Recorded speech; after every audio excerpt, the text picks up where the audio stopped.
See, a lot of folk won't let you forget what you used to do or what you have done, what mistakes you've made. All of us have made some mistakes in life. All of us have done some things that if we had them to do over again, we wouldn't do it again. There are a lot of things that if I had it to do over again, if I knew then what I know now, I would have done it differently. Well, it didn't happen that way. I didn't do it like that. Oh, you don't want me to live that down, huh? You want to keep on putting that in my face about what I did. Guess what? I'm not interested. When you permit things to use you, you can't change the past, but you can interpret. You can reinterpret how you see it. For years, I was going around with a heavy load on my shoulders, feeling bad because I was adopted, doing interviews for adoption agencies and foster homes.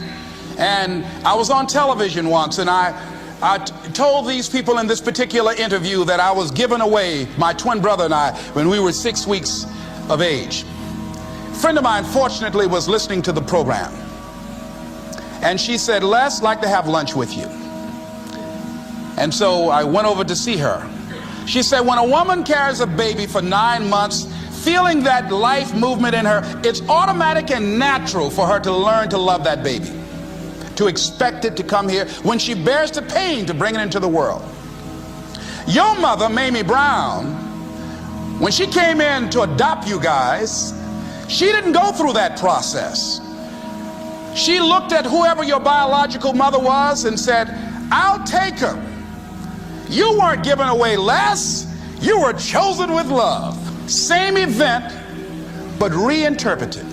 An interpretation that empowers me. So when you begin to look at your past, give an interpretation that empowers you. That's where I used to be. That's not where I am now. I'm growing. In your mind right now, think about some particular event or act in your life that you feel very bad about, that you really regret that took place. If you had to do over again, you would do it differently. With that there, I want you to see yourself in your mind's eye and say to yourself, I love myself unconditionally, and I forgive myself. If I knew better, I would have done better. Let me tell you something about the mind, how it uses you. I'll tell you something super stupid that I used to do. Do you know for years, I hated my mother and my father, whoever they were, because they gave me away as I thought at that point in time? And guess what? I didn't have any faces for the hatred because I never saw either one of them. And I said, I hate them for that. And then once I forgave them and said, it's okay. Had they not given me away, I would have never been blessed to have the mother that I have. But when I went through this process, saying forgive them, I remember in my mind as I was trying to picture these people, I had two individuals in my mind standing there with no faces because I didn't know how they look. But I released that. I let that luggage go. Think about somebody that you've hurt, somebody that you've disappointed, either deliberately or inadvertently, or someone that has hurt you, that caused you some pain, caused you some disappointment, somebody that you don't like. Deliberately or inadvertently, think about them. Somebody that you really, when you think about them, the room turns red, and say, I forgive you.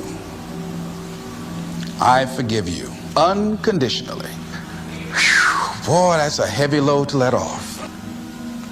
Reinterpreting our past, understanding and knowing that we can move from where we are, that we can begin to design the kind of life that empowers us, that gives us happiness, that enable us to be on top of who we are.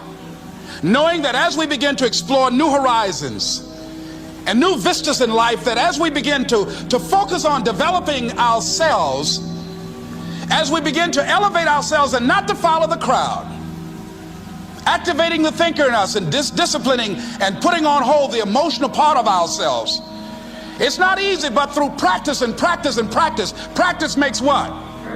Absolutely not. Dismantle that belief system. Practice makes improvement. You can always better your best. You can always go beyond anything that you have ever done. You'll never hit a state of perfection. You're always bigger than what you do. And so all you're looking for are new breakthroughs through practice and practice and practice. You'll get better and better and better. And understand there's still some things that will happen to you that will catch you on the blind side that you did not anticipate. You'll get knocked down, but you won't be knocked out. You'll be able to get to your feet again, be on the ropes, but you have a fast recovery rate when you work on yourself. What are the things that you must overcome? What qualities about your personality you know that you're going to have to change, because those particular characteristics are liabilities to you? What are your assets? What are your strong points? Look at and evaluating yourself to make that determination.